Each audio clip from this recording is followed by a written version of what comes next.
ஏழாவது சூழ்ச்சி வலை என்னன்னா, இது எல்லாத்திலிருந்து தப்பிச்சிட்டீங்கன்னா முஸ்லீம்கள் இதுல எதுலையுமே மாட்டலையா என்ன பண்ணுவான், முஸ்லீம்களுக்கு மத்தியில் சண்டையை மூட்டி விட்டுருவான். கடைசி வலை என்ன, சண்டையை மூட்டி விடு, பிரச்சனையை மூட்டி விடு. நமக்குள்ள சின்ன சின்ன விஷயங்கள், தொழுகையில எப்படி தொழுகிறது, எங்க கையை கட்டுறது, எல்லாமே நபி அவங்க செஞ்சது, எல்லாமே ஹதீஸ்ல இருக்கிறது. அதுவா இதுவான் சண்டையை மூட்டி விட்டு நமக்கு மத்தியில ஒற்றுமையை குலைச்சிருவான். ஒற்றுமையை குலைச்சிட்டான், முடிஞ்சு போச்சு. அதுதான் தோல்விக்கான அஸ்திவாரமே, அதுதான். ஒற்றுமை இல்லாம முடியாது.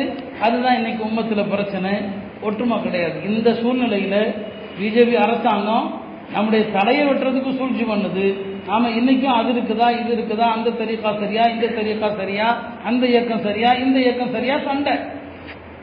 ஒற்றுமையில தான் அல்லாஹ்வுடைய எல்லா விஷயத்திலும் ஒற்றுமை. தனியா தொழுதாலும் நிக்கிறோம், ருக்கு செய்யறோம், எல்லாம் பண்றோம். ஜமாத்தா தொழுதாலும் அதைத்தான் செய்யறோம்.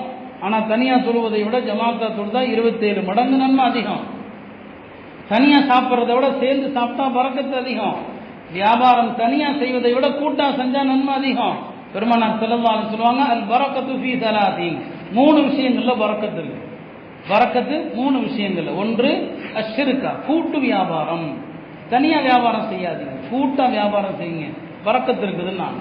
ரெண்டாவது அல் முதாரபா, முதாரபா வியாபாரம். முதாரபானா என்ன, ஒருத்தர் முதலீடு கொடுத்து நாம அதுல பங்குதாரர்களாக ஆகிக்கலாம். நாம உழைக்க மாட்டோம், வேறொருத்தர் உழைப்பார், காசை கொடுத்து நீ வியாபாரம் பண்ணு. இதுல அல்லாஹ் பரக்கத்தை வச்சிருக்கிறான்னு சொன்னாங்க. மூணாவது தவணை வியாபாரம். ரொக்க வியாபாரத்தை விட தவணை வியாபாரத்தில் பரக்கத்து இருக்குதுன்னாங்க. அருமையானவர்களே, ஹதீஸினுடைய முதல் பகுதி என்ன, கூட்டா வியாபாரம் செஞ்சா அதுல பரக்கத்து, அனைத்திலும் கூட்டு முயற்சியில பரக்கத்து.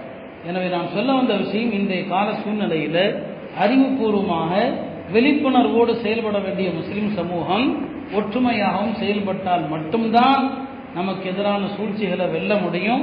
இல்லைன்னா நாம எதிர்காலத்தில் இப்போதே பல வீழ்ச்சியில் இருக்கிறோம், இன்னும் பலவிதமான சூழ்ச்சிகளை நாம சந்திக்க வேண்டி வரும். உங்களுக்கு தெரிந்திருக்கலாம், படிச்சிருக்கலாம். கடந்த சில தினங்களுக்கு முன்னால நாடு முழுவதும் எல்லா சமுதாயத்திற்கும் ஒரே விதமான விவாகரத்து முறையை இந்த அரசாங்கம் கொண்டு வந்திருக்கு. ஒரே விவாகரத்து முறை. யோசிச்சு பாருங்க, அதனுடைய விளைவுகள் என்ன ஆகும். ஷரியத்துப்படியான தலாக்கு இனி செல்லாது. மார்க்கப்படியான தலாக்கு ஒவ்வொரு விஷயத்திலும் அவங்க போயிட்டே இருக்கிறாங்க. அவன் சிந்திச்சுக்கிட்டே இருக்கிறான். எந்த காலத்தையும் வீணாக்குறது இல்லை. எந்த லாக்டவுன் காலத்திலையும் அவங்க திட்டங்களை தீட்டுறது நிறுத்துறது இல்லை. இப்போ அதை கொண்டு வந்துட்டான். கிட்டத்தட்ட பொது சிவில் சட்டத்திற்கான முதல் படி. அடுத்து எல்லா விஷயத்திலையும் நுழைஞ்சிருவாங்க. அல்லாஹ் நம்மை பாதுகாக்க வேண்டும். இனிமேலாவது இந்த சூழ்ச்சிகளை விளங்கி அறிவுபூர்வமாக விழிப்புணர்வோடு செயல்படக்கூடிய தௌஃபீக்